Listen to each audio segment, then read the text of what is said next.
Jean, mon compagnon, Pihotsa, mon cœur, comme j'aimais t'appeler en basque, c'est de toi que je voudrais parler. Sinon, qui d'autre le ferait? Vous partez tous.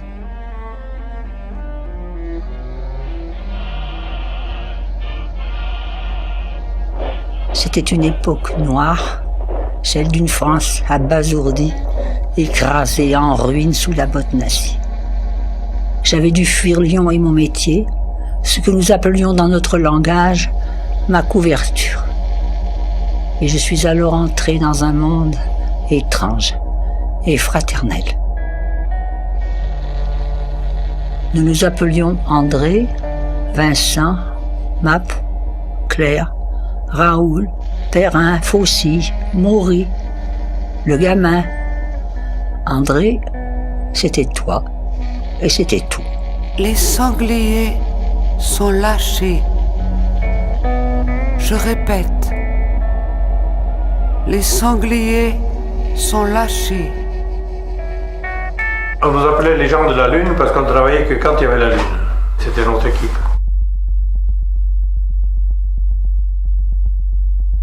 Nous ne savions rien de plus de notre identité, de notre métier, de notre passé, ni où nous habitions. Pourtant, nous formions une famille, car nous étions unis dans la même lutte, vaincre le nazisme, reconquérir la liberté.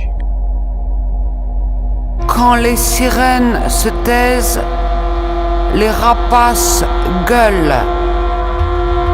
Je répète, quand les sirènes se taisent, les rapaces gueulent. Radio Paris est allemand. Radio Paris. Nous n'étions pas surpris par les messages bizarres de la radio de Londres. Et si le peuplier perdait ses feuilles 3 fois dans la même journée, par une belle nuit de lune, un parachutage sur Pamplemousse dans l'Ariège devait avoir lieu.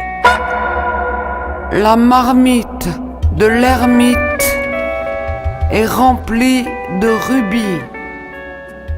Je répète. Combien de fois es-tu ainsi parti pour diriger l'action avec tous ces hommes de bonne volonté qui se préparaient à protéger le terrain, faire les signaux, ramasser et planquer ces containers tant attendus. Souvent, c'était pour des missions beaucoup plus dangereuses, transport d'armes ou de matériel parachuté pour alimenter les maquis voisins et les saboteurs. Combien de fois es-tu parti pour d'autres missions, repérer de nouveaux terrains et les faire homologuer par Londres?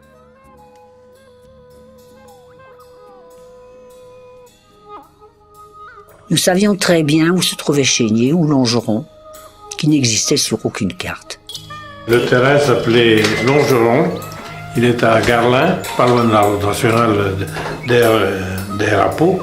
Il y avait 3 sortes de terrains. Il y avait le terrain d'atterrissage, il y avait le terrain de parachutage d'armes et il y avait le terrain de parachutage où on pouvait recevoir des hommes. Notre quotidien s'appelait alors sabotage, parachutage, action immédiate, action simultanée pour mieux dérouter l'ennemi, vrai faux papier, région R4, message, évasion, comme celle de Vladi, que tu as organisée pour qu'il s'échappe de la forteresse de Sisteron. Le rouge et le noir des tortures sont les fleurs du mal. On ne s'étonnait pas non plus de recevoir un câble te demandant de rejoindre Londres pour une mission nouvelle et d'attendre, dans un pré des Landes, l'avion anglais annoncé.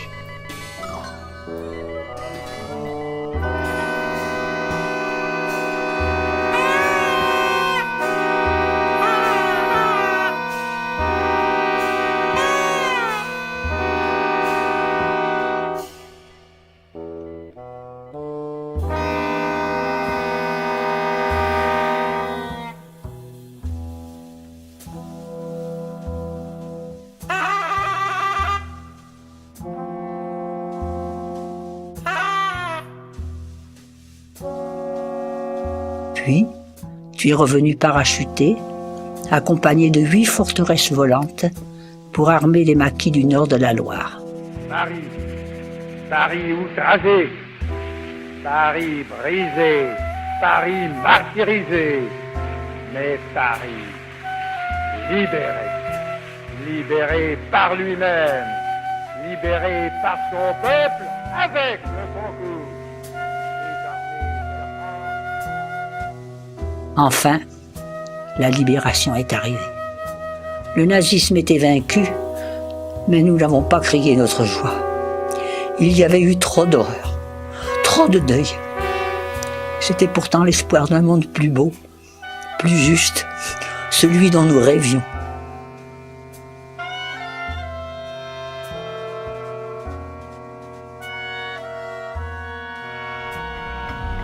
La vie commence maintenant. Et maintenant. Et maintenant. Plus tard, tu m'as raconté ton enfance au Pays Basque que tu aimais tant. Ton origine modeste, fils d'un cantonnier et d'une bergère. À 14 ans, certificat d'études en poche, il te faut commencer à travailler comme mécano dans le garage du bourg voisin. Puis, dès 36, tu chantes déjà à l'international, seul au bord du Gave, en cette saison tumultueuse. Les petits patrons font les grandes rivières de diamants. 2 fois.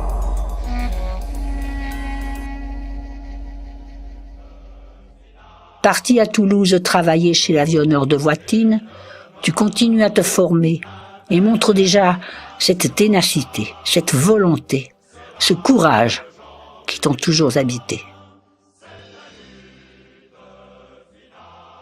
Engagé dans les luttes syndicales, tu reçois en retour tes premiers coups de matraque.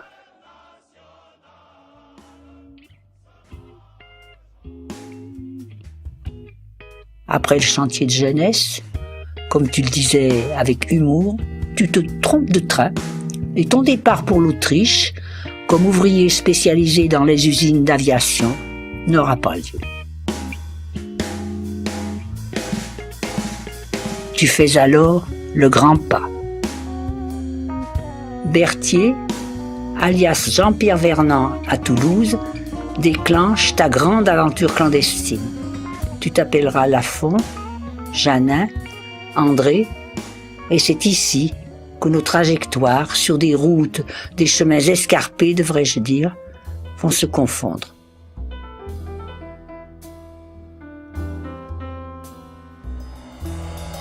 L'enfance de l'art est un lever de soleil.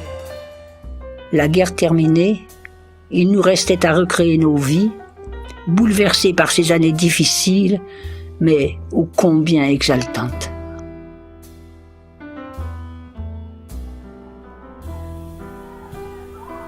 Ensemble, nous allons partager engagement et fierté du devoir accompli.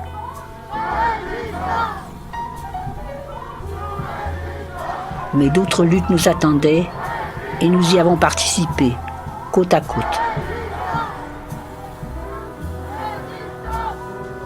Nos convictions sont restées intactes et tu as toujours tendu une main ferme à qui avait besoin de chaleur, de douceur, ou voulait faire un bout de route avec nous.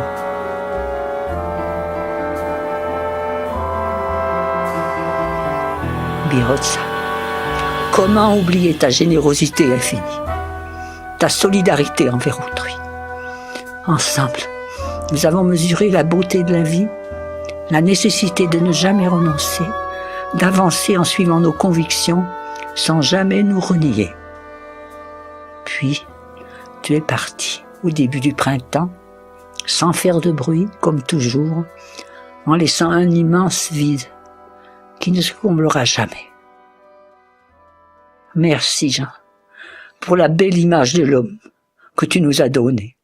Merci de m'avoir accompagné sur les chemins de la vie. Bihotza, merci pour ton amour.